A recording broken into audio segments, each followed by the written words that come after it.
Hi guys, so today on this episode I'm going to talk to an amazing friend of mine called Christine Baraza, and today we're going to be talking about how to deal with grief.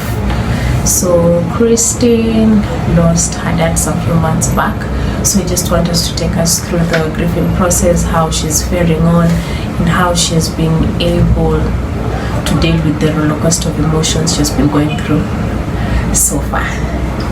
Christine, hi.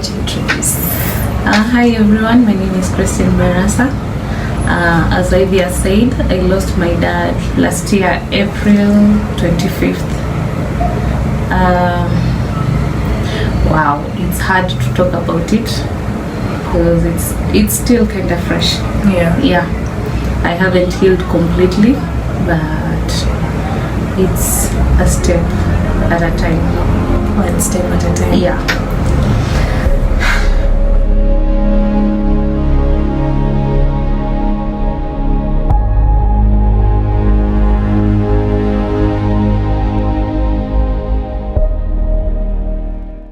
So, first, just touch a little bit on your relationship with your dad.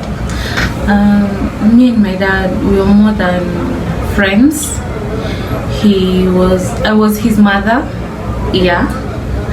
And at some point he was like, you guys have grown, so like we can call each other brother and sister. Oh. So we were so close, especially with me. We had this special bond between me and him. Yeah. So even when he was sick, I was the one who was there for him, and he didn't want anyone else apart from me. I mean. And remember, he lost his speech because of the brain tumor. But he kept on calling me. He will want me to take care of him. He will ask everything from me.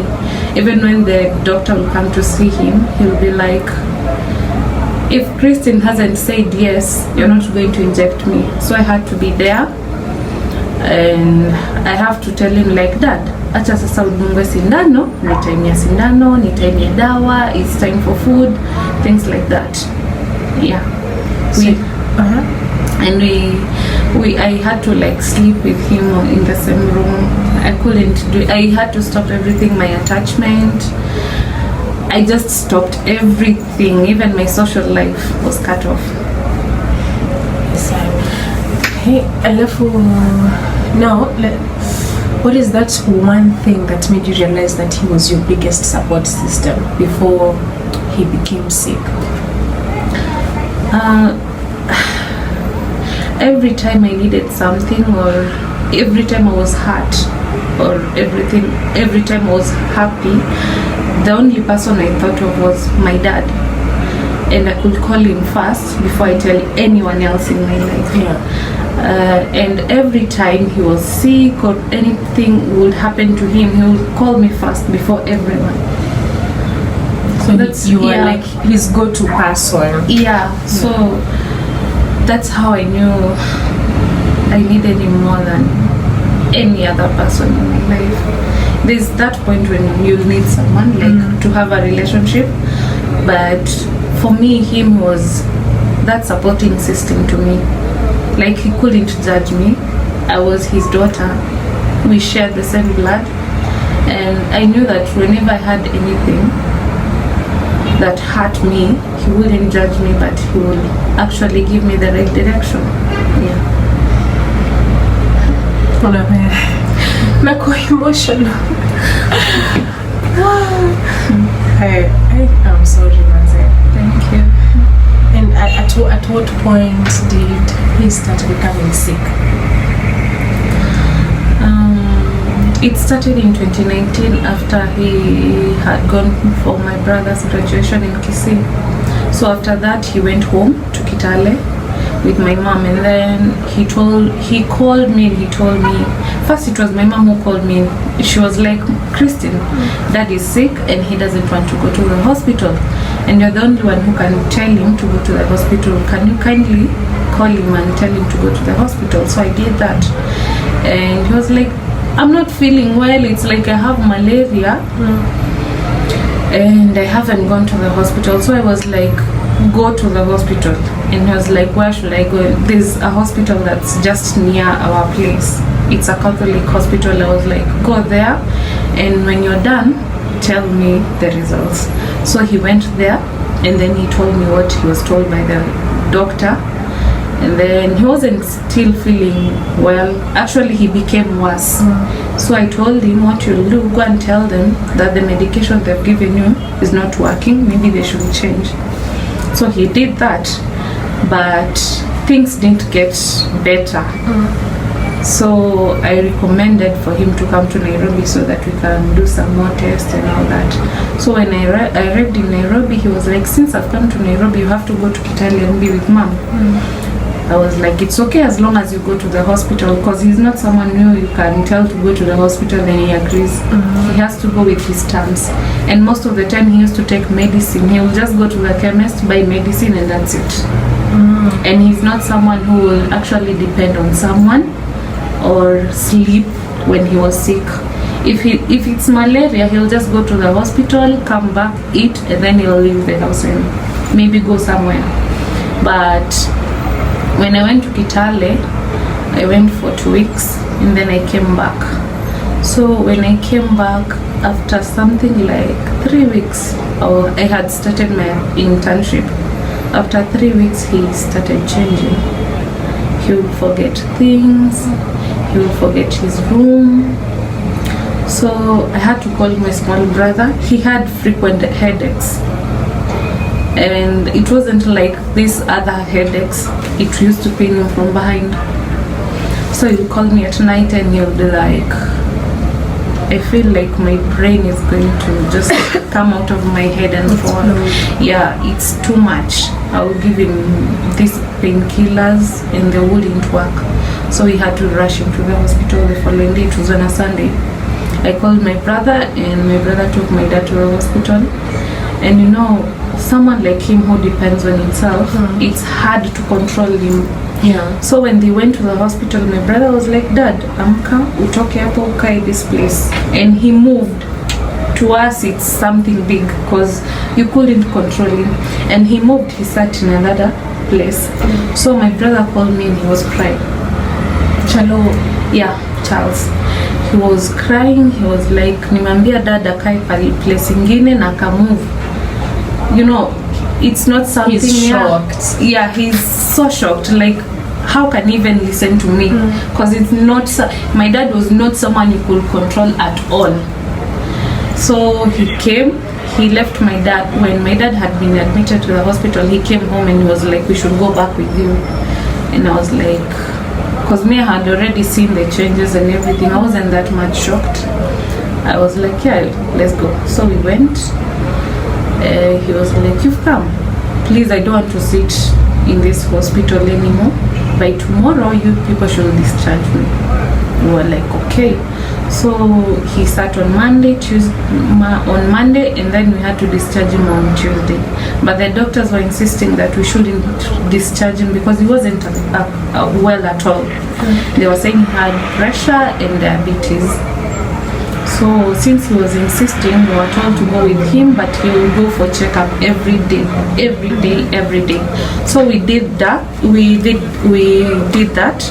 But on the third day, when we were waiting on the line for him to enter, as soon as he was called, I stood up and it was me, my big brother, and his brother. He fell on me. We actually we were going to fall down, both of us. So people rushed and held him and me. So that's when we were told that he couldn't go home again. They had to admit him again. He was admitted, and then all of a sudden he couldn't remember anything at all. And when I admitted him, he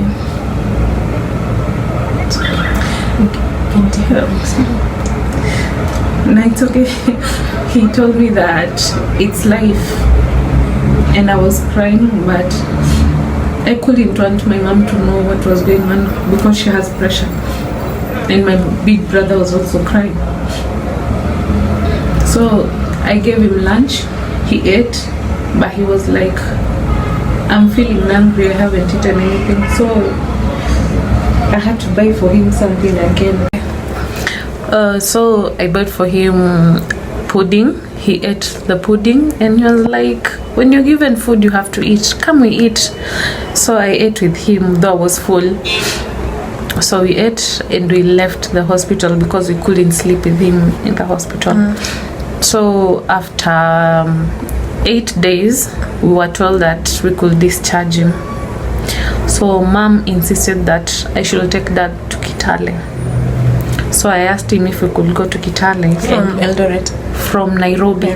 Yeah. Okay. He was like, yeah, I can go.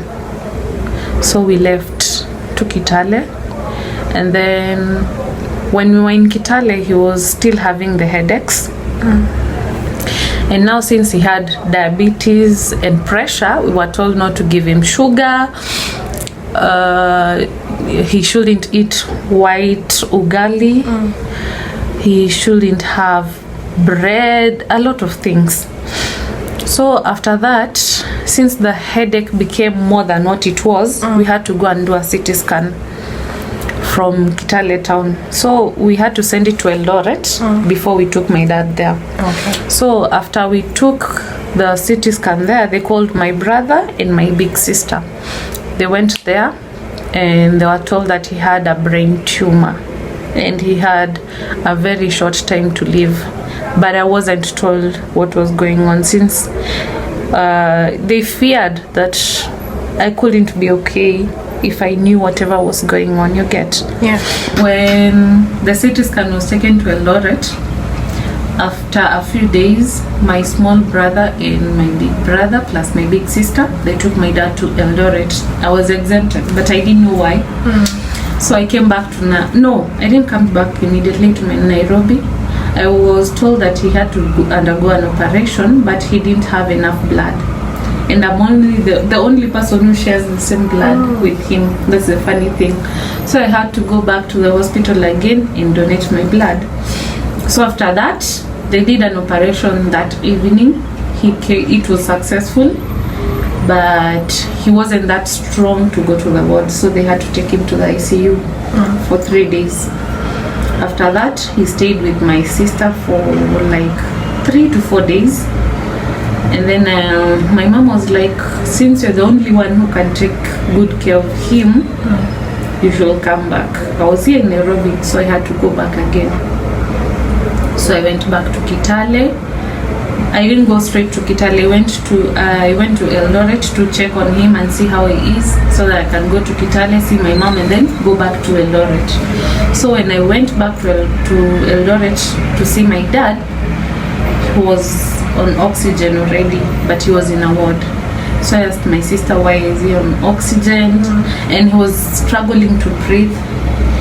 He had, as in his eyes were out, like he was really straining. You could see he's really straining. So my sister was like, I don't know, he just changed last night.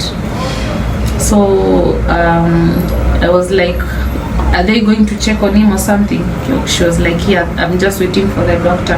So she was like, you should leave, since they don't want people to hang around a lot. So when I was leaving, I was already at the stage. I was going to Kitale. My sister called me and she was crying.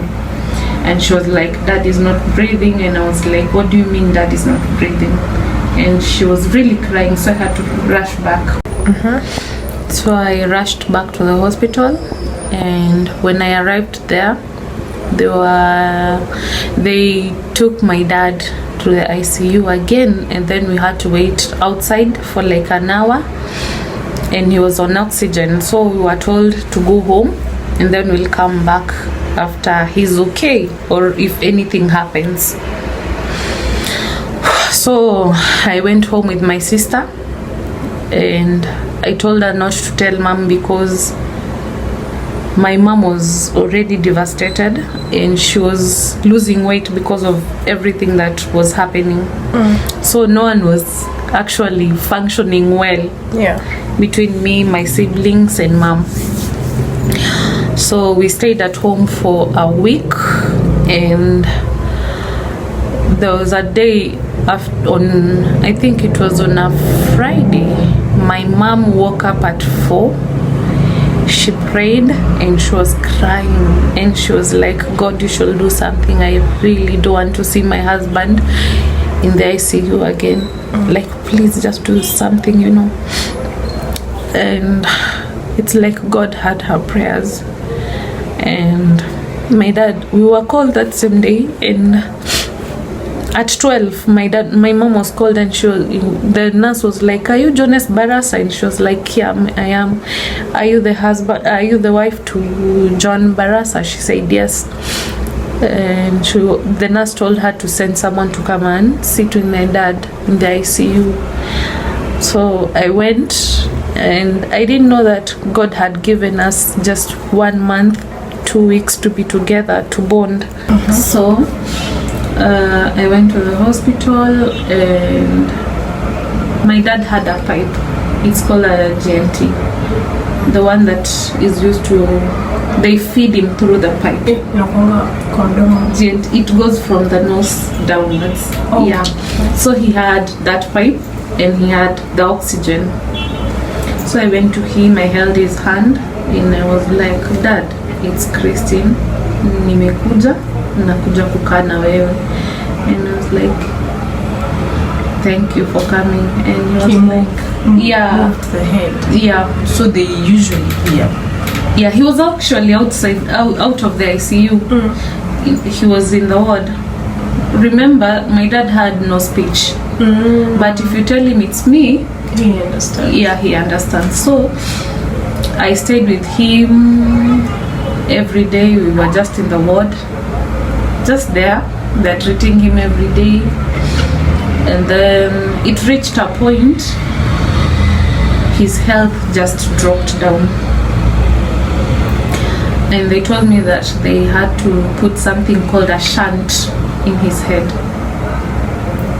Because they had already, they removed the tumor. But now, what happened was that there's water that cleans our brain, and from cleaning it has to go downwards in our body and come out as a waste. But now it wasn't going through the whole process, it was just stuck in the head. The water? Yeah, the water. So they had to put a shunt. A shunt is like a pipe that goes from your head to your stomach. Yeah. So he went through that, and he came out of it, and he was okay. He even started taking tea on his own. And I was so happy I took a video of that. I stayed for a month after that. It was 2 weeks before a month. So after a month I was told by the doctors to at least go home, go to a different environment, because I wasn't used to the hospital stuff, seeing people dying and other people being so sick in different conditions. It wasn't good for my health as well. And when you're seeing these people who were dying, people who were really sick, what were the kind of emotions and fear that was going on? I was very, very scared. Very scared. I can't even tell you. I was so scared. I used to pray every day, and you know, when you sit in the hospital, you have to make friends with these other people. So you see someone crying, and you're like, oh God, am I the next person? Will my dad make it out of the hospital? Will he be okay? You're asking yourself questions, and remember the bill is piling. True. So you're worried, you're scared. It was too much. You can't even eat. I used to have a meal the whole day and I wouldn't feel hungry. Because you're anxious. Yeah. I stopped even being scared. I could just hear someone is dead and I would go rush there, see the person, and I will actually try to comfort them. It's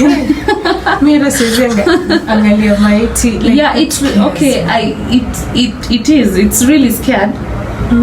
It's really scary, I mean, but it reached a point where I wasn't even scared. It became like a day, as in something normal, you get. It's like the way you just wake up and you're like, I'm going to board a matatu the way I usually do it and go to wherever you're going. So that's how it was. Yeah. So after a month I was told to at least to go. So I left the hospital on Friday. My sister arrived on Friday and I had to go home. So when I left the hospital, my dad was okay. But on Saturday, my sister called my mom and she was like, my dad has changed. And my mom was like, maybe it's because you're out of the hospital, so you need to go back. So I went back again. So without even resting. Before you continue, do you feel like everyone was hoping that you being with him, because you guys were really close, was going to change the whole situation? It's like they were begging on you to make him better. Yeah, I think, and also my mom knew that I was the only one who will take good care of him. Like, my mom knew that if my dad died in my hands, it will be okay, because she thought that he wouldn't have been done something wrong, because I was there. I was like his security. You don't blame the hospital. Yeah. So I went back, and from there we stayed like 1 week and 6 days before I took him back to the ICU again. So within the 2 weeks, I changed, and my dad had already changed as well. I couldn't eat, I couldn't sleep, I stopped texting, I couldn't even post anything, not even a status. And I liked posting status a lot. I couldn't do anything. The only phone calls I used to receive was from either of my 3 siblings and my mom. Apart from them, I couldn't receive anything else from anyone. And I didn't know why. I just changed drastically. Even those who were around me in the hospital, they were like, you've changed. You're not the same the way you used to be. So on Thursday, the last week of Thursday, I looked at my dad in the morning. He was just okay, but he was on that tube again. So I was like, Dad, I'm going to wash my clothes and then I come back. So I went, but I was so fast. I washed my clothes so fast. I didn't know why. I did it so quickly and I came back. He was still sleeping. And then I was like, wow, they've stayed without giving you food. So I went to the nurses and I was like, you've delayed giving him food plus the medicine. He hasn't had the medicine on time. So they came, they gave him the medicine. And was that normal? Them delayed sometimes? Yeah. Okay. Because they feed him actually, you see, like when you're on that pipe, you're not given this heavy food. Yeah. Everything is blended. Yeah. So they feed you like in bits. You don't eat like the way we eat, like morning, lunchtime and evening. They can give you at 6 they'll give you porridge, and then after that they'll come again and give you some milk later. So after that they might stay up to 2 and that's when they'll feed you. Okay. So for him that day they delayed for everyone and they gave them food at 3. So by the time they were at my dad's place, it was around 3:49. So when he was given food, after he was given food, my dad stared at me for like an hour without blinking. And then he started coughing, like he was coughing, but it was like he's straining a lot. And then food started coming out of his nose and I was scared.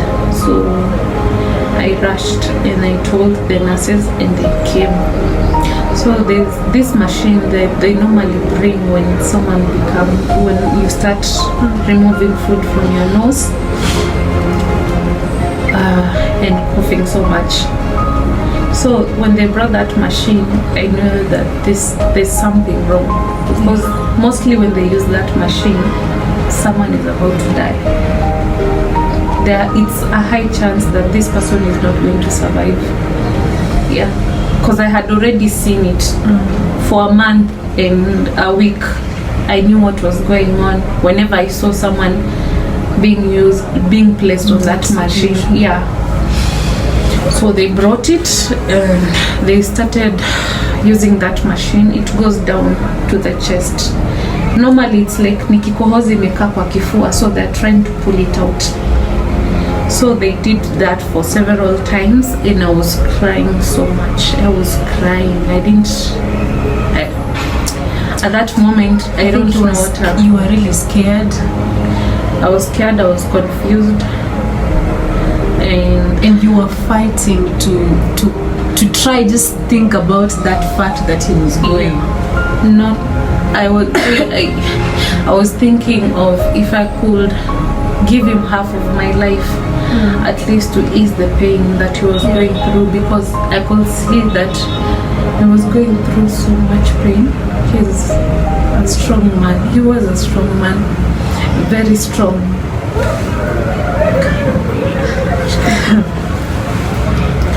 So after that, he couldn't breathe better, so they placed him on an oxygen again. And then we had to take him to the ICU. I have a friend who's a doctor.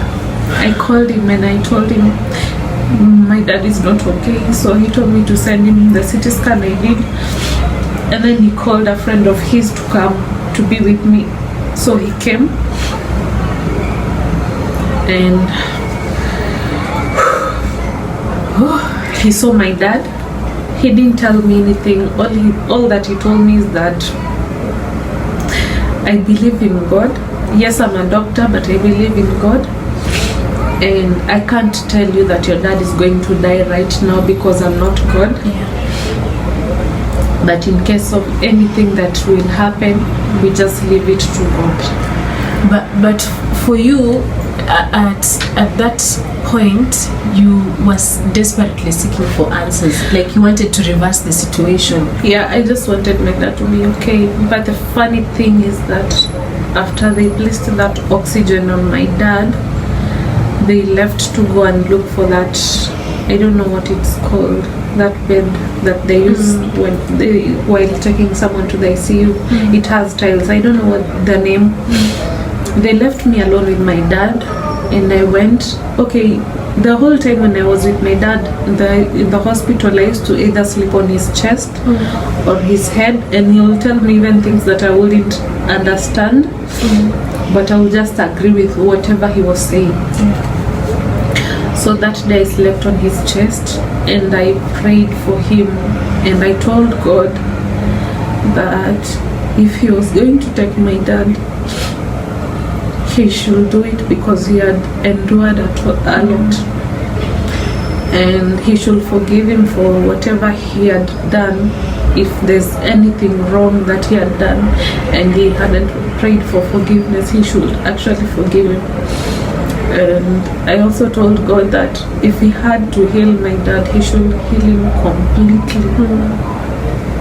And remember, my young brother was waiting for my dad to be released out of the hospital, and he told me that even if dad will come home crippled, we were ready to take care of him the way he would, as long as he was just there for us. We needed him. We didn't care if we had lost all the money or everything that we had, but we just wanted dad to be there for us, because it's actually not fair for a parent to leave his kids when they're still young. Yeah. For us, we never had enough of our dad, so we thought it was that he was constantly traveling. Yeah, he was constantly traveling, and when he had time, he used to like spend the whole time with us. He really loved us, and we really loved him. And even if we had no money and he was around, we were just okay. Yeah, but just okay. So we took him to the ICU. It was raining heavily, And I waited for hours before talking to the doctor who was treating him at that moment, because he had his personal doctor. So they treated him, and then I was called in, and the doctor told me before he could talk to me I should go and see my dad. I looked at my dad on the bed, and I didn't even know what to say, what to do. I just placed my head near his, and I was like, please Dad, don't leave me, I don't want you to leave me. So they took me, the nurses, and I had to talk to the doctor because I had to be told what was going on. So the doctor was like, we should sit down and talk, and I was like, no, I don't want to sit down, let's just talk. And she sat down, and she was like, if I'm sitting down, then you have to. And I was like, I'm okay the way I am, I won't sit down, I just want to know what's going on. She was like, no. She insisted to a point that I had to sit down. So after that, she was like, ask me anything you want. And I was like, is my dad going to be okay? At a scale of 100, how much are you giving my dad?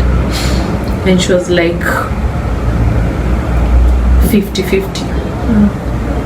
It's either she'll fall down to the side that we want, or he will fall down to the side that we don't want. And she asked me who he was to me, and I was like, this is my dad. And she was like, are you so close to him? I was like, yeah. So she told me that she was going to do her best, but the problem is that my dad's pressure was falling down every time. So that day at the ICU, I left his pressure when it was at around 58. So the following morning when I went there at around 5. I was told that I couldn't get in because it was still morning and everyone is sleeping.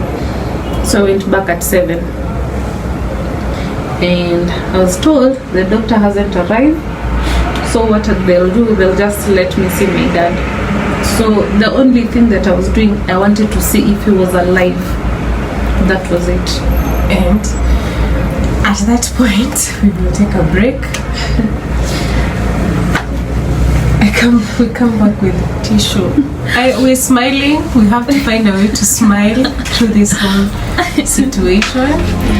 So we're taking a short break. We'll be back.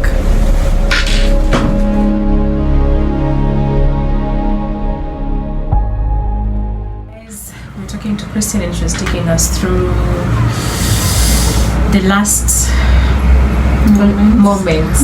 Yeah. Of her dad, who had been diagnosed with brain tumor, and he had been in hospital for close to 1.5 months.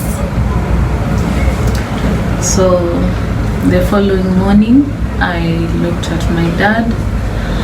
After that, we waited for the doctor up to around 9, and she wasn't arriving, plus my dad's personal doctor. So the nurse was like, now I have to talk to you, the senior nurse for the ICU. She was like, I have to talk to you. She took me outside, she brought a seat, and I knew this wasn't good. That was the second time you were being told to sit down. Yeah. So I knew this wasn't good, but I agreed to sit down. But before that, they took my phone. They asked me if I could call anyone, and I was so clueless. I didn't know who I was supposed to call. So they took my phone, they asked me my password, I gave them, and they looked for my cousin who's in Uganda. They called him. He's called Steven. They called him, they explained everything to him. So when he was told, he actually told my dad's brothers, the older one and another brother of my dad's. So they rushed to the hospital, but before they arrived, I was taken outside by the nurse, and the nurse started explaining everything to me. She was like, your dad's vital organs are shut. Yeah, they've shut down completely.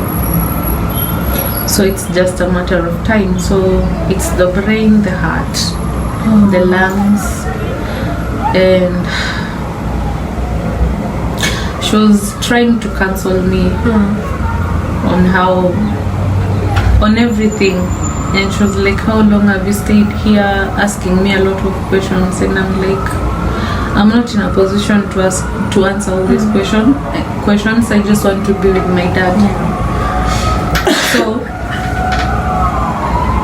the personal doctor arrived, and he told me, because he had counseled me earlier, and he had told me everything about my dad.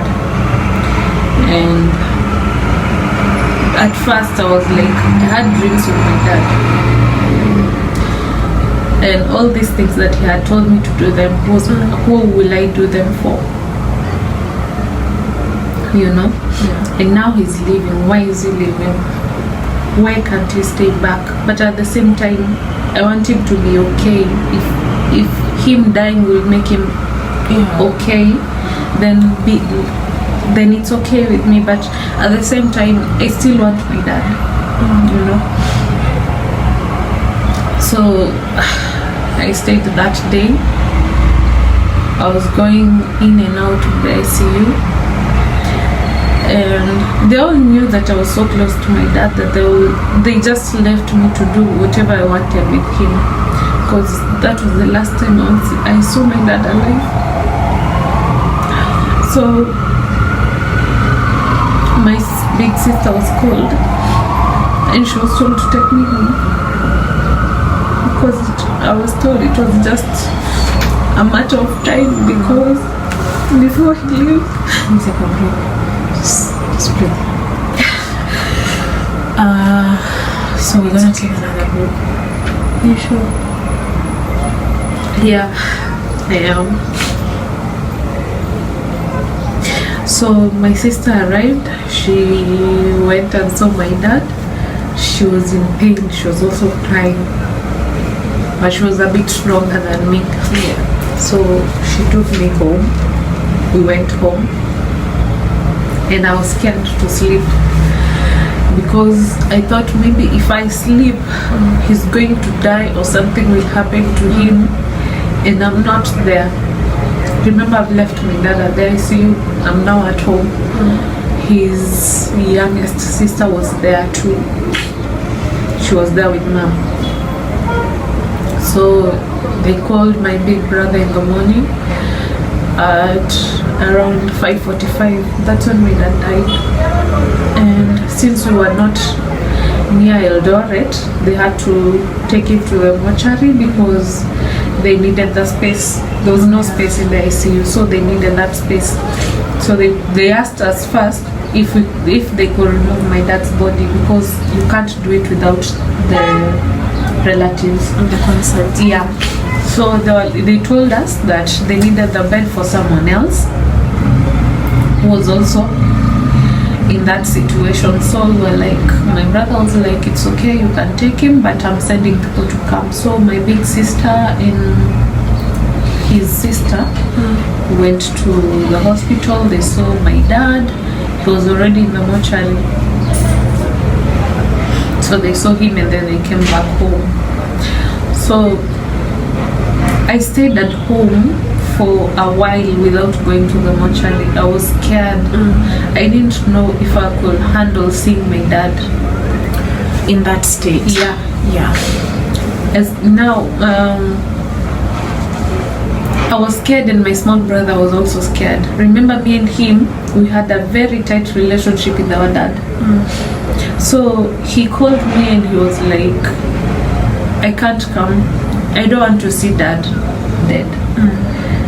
I have so many good memories with him. I don't think I can handle seeing him in that state. By the way, before that Friday, before we left, it's crazy because I thought maybe if I called my brother to talk to my dad, he listen to my brother and he'll wake up. So I called him and I was crying and I was like, Charles, come and talk to dad and tell him not to leave me.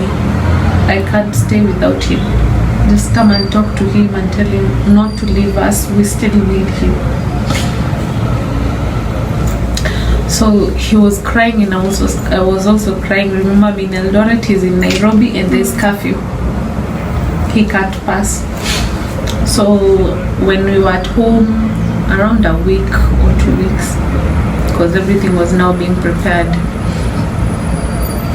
he came and my mom was like, you guys, you have to go and see your dad. And I couldn't tell my mom, I'm scared of going to see dad. I don't want to see him dead, because my mom was already worried, and every time I was out of her sight, she used to be like, where is she? Where is Christine? Where's Christine? Has someone seen Christine? And my mom changed, really. She was very tiny. We were all tiny. We couldn't eat. So every time she gave me food, I was like, attend then kule kwa bedroom. When I arrive in the bedroom, I will actually make, either I will eat 2 bites and I'll give it to my cousins, and I'm like, end of it, food amamwage, but mama sioni, siwezi kukula. It was so heavy, as in I couldn't even swallow anything. Yeah. So we went with my brother to the morgue, me, my brother, my dad's aunt, his elder brother and the sister, plus my sister. We went to the mortuary to see our dad.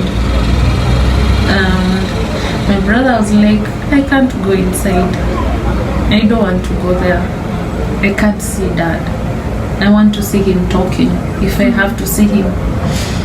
So my uncle convinced my brother to go inside. So we did. We went. I saw my dad and I couldn't hold it. I screamed in the mortuary. I really screamed. The pain was too much. And I was like, why are you sleeping? And I was like, I asked him why he had left me.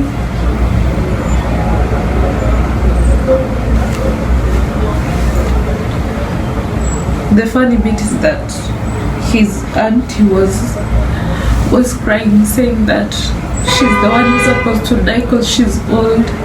She's 89 right now. She's like, I'm supposed to die because I'm old. You're still young. Your kids need you. Me, I've already seen everyone. You haven't seen everyone. But you're gone. And now she's like, who's going to take care of me? Because my dad used to take care of his relatives as well. He was not only there for us, he was also there for his relatives, friends, even people who he never knew. So after that, my dad was buried. And life has to go on. Either way, though it's very hard. Sometimes you're okay, sometimes you're not. Like the whole of last year, people thought that I was okay to some point. Yeah. But I was just walking, talking, smiling with people, but life has never been the same ever since he died. She even came to my daughter's birthday. And you know, as you say that, now it hits me. But the Christine looked okay, and I think this is what I'm going to say. Dancing. She was dancing, and she was drinking. She was drinking. But I will say this: people assume after you've buried someone you really love, then everything now becomes easy. No. When we see you smiling, dancing, laughing, we forget to ask that one question: how are you? Yeah. Yeah. And also, I am sorry, I will say I also failed. I think I was so swarmed with everything and the visitors that I never got that moment to also ask, like, how are you doing? And I'm really sorry for that. I understood, because everyone was there and it was a happy moment. Yeah. Why would I spoil that? And you know, Yes. your niece, she really likes me. We Yeah. took a lot of photos with her. Yeah. So I wouldn't want to spoil that moment. But And it was a good distraction. You know? and I also felt, honestly, this is why I didn't ask. I felt like it is a good time, and if I go back and ask, I'm going to stir up emotions. Yeah. Be able. Yeah. True. It was really okay. Actually, like when I came to your place, I was okay. But sometimes it will just hit you. Especially for me, it's always the Sundays. You know, every Sunday we used to go with him to the church. Come back, he will cook lunch for us. Me and him, minus my brothers. He was like, yo, awa jipange. Sunday was just for me and my dad. We go to church, maybe sometimes we go to the market, buy stuff, and then we go back home. Yeah. And then we'll make, mostly we used to eat at lunchtime. We used to have fried meat and ugali, kachumbari, and we'll just talk the whole day. We just tell stories the whole day. That was it. So every Sunday is very hard for me. Very hard. Especially last year. Every Sunday it used to be me and him after church. We just come back together. We go to the market, buy stuff, we go home. He prepares lunch. We have lunch and then we tell stories up to evening. And then that's around 4 or 3 is when he could be like, mi wacha nenda nikae na my friends wangu. I'll come back later hapo kwa market. Yeah, he'll do that every Sunday. So like right now, he told me not to leave God. That's what he told me, and he was in pain. I remember that's the last time he went to church. I now insisted for him not to go to church because he was in pain. So I had to call my brother, my young brother, to take him to church. And when I insisted for him not to go to church, he was like, Christy, just know one thing. Usiacha Mungu. In fact, he told me that while tears were rolling down his eyes. And he was like, if you know who God is to your life, you will never leave him.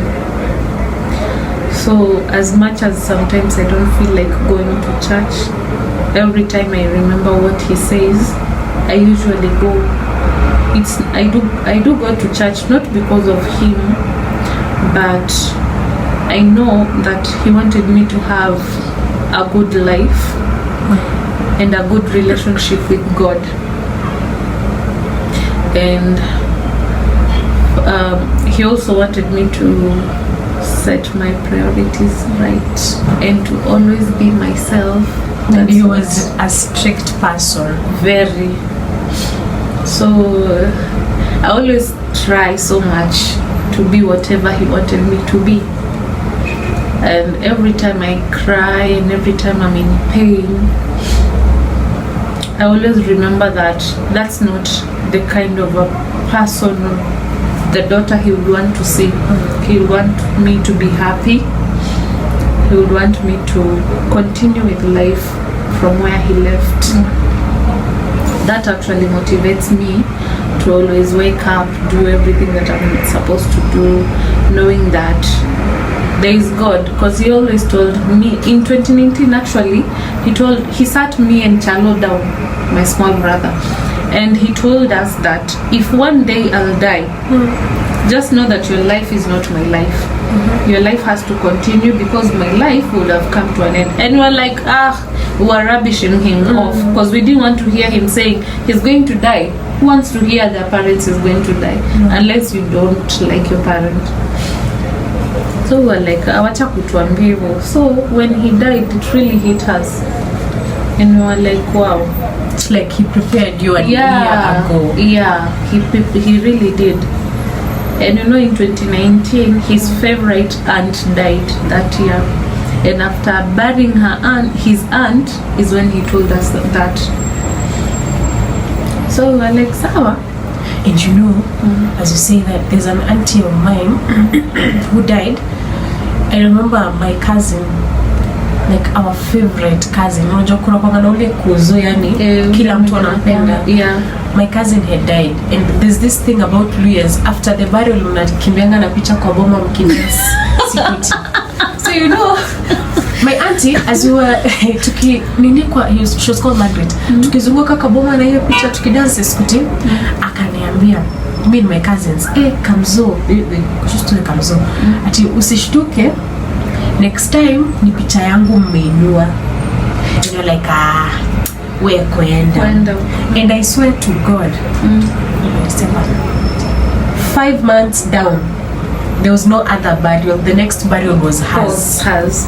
Imagine, and you're like, what? Yeah, it happens. Even my dad's cousin, she told us that she died just a few months ago. This year. She was like, she came, she cried so much. She was in pain because she was older than my dad. She died. She was clocking this year 76. So she cried and she was like, she used to call my dad her muzungu because my dad used to give her whatever she needed. So she cried and she was like, now my mzungu was gone, who's going to take care of me? She had a problem in her stomach, and my dad had told her that he will take her for an operation. So my auntie refused to go to the hospital because my dad was not there. And she was like, no one can take good care of me apart from Barasa. So if Barasa is not here, me, I'm not going to the hospital. So my uncle forced her to the hospital, and she hid her sickness. Up to the last moment is when she told the doctor, I have something in my stomach. But it was too late. Ilikuwa isha burst. So she died this year. And she was like, she told me, if you don't come and see me, next time utakuja tu kwa nini mastanga yangu. And I was like, sasa unataka, she looks exactly like my dad. I was like, you're the only one who looks like dad. I still need you to be around. Where? What you say? I say, you know, those stories are gonna make me not sleep. At least now she's laughing. But hey, Ebu, it lose. What? Because we're gonna talk here for the next 2 hours. Yeah. Actually, what Christine has done when she's talking, she has answered all my questions. Because I wanted to ask her how was the grieving moment, the emotions they went through, the final thing your dad told you. You answered everything. I haven't told you what he told me. There's something no, that one you're talking about how he was advising you. That one he was advising me, but I think there's something he told me when he was on the bed. You see, yes, he had lost his speech, but to some point, yeah. So there's a day he called me, and I went where he was. We had 2 beds in that room. So I came out of my bed, I went to his bed, and he was like, Mami, asante sana kwa kunichunga. And he was like, utashughulikia watu wengine na utaenda mbali. That's what my dad told me. Amen. Receive that blessing. Yeah, amen. So he was like, utaenda mbali na utashughulikia watu wengine. And he was like, wache kukua kichwa ngumu. I was like, hata uko kwa kitanda, but you still know me very well. So I was like, sawa, and I was like, thank you too for being a good dad to me. And he was like, why? And I was answering him everything he was asking. I was telling him how he has been a good dad to us, taking us to school, being there for us, everything, including taking care of my son. You know, my dad was there for my son. And that made us to be even more closer. Because when I got pregnant, I thought maybe he'll throw me out of his house. Because it was very tough. You knew him. So he took care of my son, and he was like, now my son is his son, not mine. and he used to say that when he grows old, he will walk with kafimbo with my son, and then they go to the ATM, they withdraw cash, they go back home and eat meat. That's what he used to say, but that didn't happen, you see. Yeah, so and now the final question. Christina, tusionge tena for 20 minutes. sawa ya mwisho. Ya mwisho. What is that one thing that happens tangu he passed and you're like, I think that's him, he's watching over me? Is there an instance you felt that? Yeah, I used to cry a lot. After we buried my dad, I cried like every day. Every day I will go to his wardrobe, open it, see his clothes, and I will cry. I will be in so much pain while crying. I will cry even for an hour when I'm just there. And I dreamt about my dad thrice, telling me to stop crying, he's okay. And the third time, it's like it was so real. I saw him, he brought his hand to shake, but I hugged him instead. And he was like, Sumona nimekuja, niko okay, stop crying, I'm okay, stop crying. Wait, and don't people say like when someone has passed away and they do that in the dreams, watu sema huwa wanakuvuta? Yeah, so me I was told since I hugged him, hakunivuta.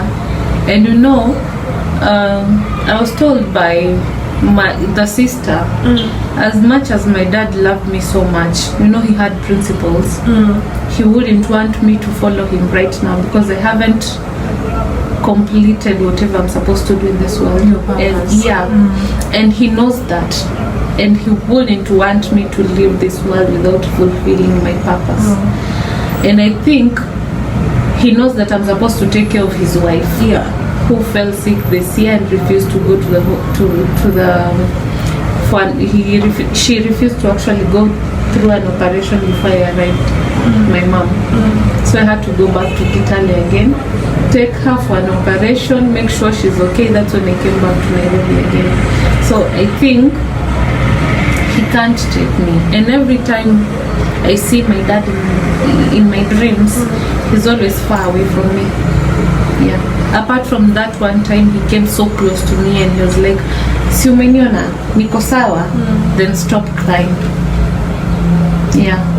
And up to now, okay, when I talk nowadays about my dad, from last year December up to now, I'm never that emotional, and all the pain that I had before, it's not that much there.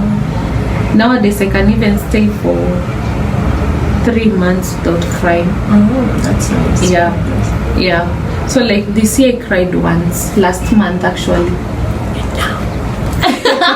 Thank you for saying that. Yeah. It was last week actually. I cried a lot. I don't know why. I just woke up and I felt like this wasn't my day. I just wanted to see him and I couldn't. So I cried that day. That's the only day I've cried this year and today. Yeah. What can you tell someone who's going through grief? Because I think as I know you, you're in a different stage of grief. Anyone who's going through grief right now, if you have to cry, cry. There's no formula of grieving. Just cry, just grieve the way you feel best for you. And don't let someone advise you on how you're supposed to grieve. I was told that if I was in a relationship, maybe it would have reduced. And I was like, I think it's me who should heal me, not someone else. For me to be with someone else, it has to mean that I have to heal my wounds first before I'm with someone else. So if you have to cry, cry. There's no time, there's no limit of grieving. You just have to grieve until you feel like you're okay. But you'll never, you see, when you lose your parents, either way, if you lose both of them or one of them, I believe that it's hard for someone to be 100% okay.